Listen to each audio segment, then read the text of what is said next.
झाली, कामगार शेतकरी आणि मध्यम वर्गाचं राज्य आणण्याचं त्या ठिकाणी आपल्या काँग्रेसनी कार्यकर्त्यांनी जनतेने शपथ घेतली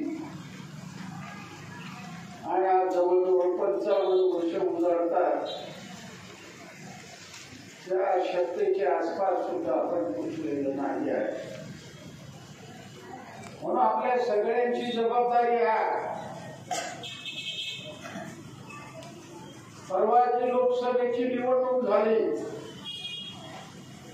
मी सर्व कार्यकर्त्याचं अभिनंदन करतो. 1 रुपया सुद्धा न मागता शहरातल्या कार्यकर्त्यांनी काम केलं. क्रांतिकारकपणा त्यांनी आपल्या पुढे दाखवून दिलं. इतकंच नाही, अनेक वेळा काँग्रेसवाले माझ्याकडे आले, लाखो रुपये घेऊन आले.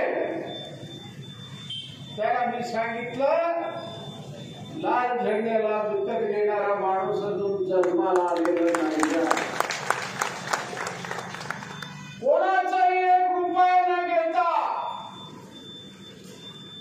कार्यकर्त्यांनी जे स्वाभिमान दाखवलं,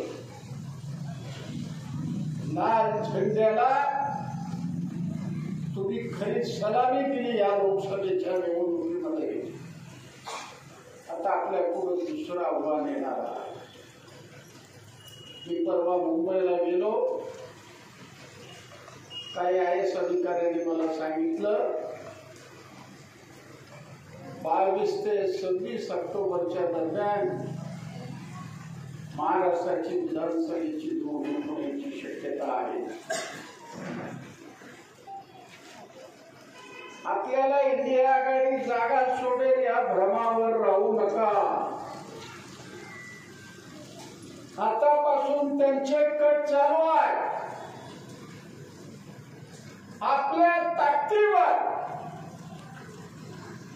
तुम्हाला विधानसभेमध्ये आपल्या माणसाला पाठवावं लागणार आणि विधानसभेमध्ये सीटूचा झेंडा सोलापुरात फडकल्याशिवाय राहणार नाही. तर आतापासून कष्ट घेत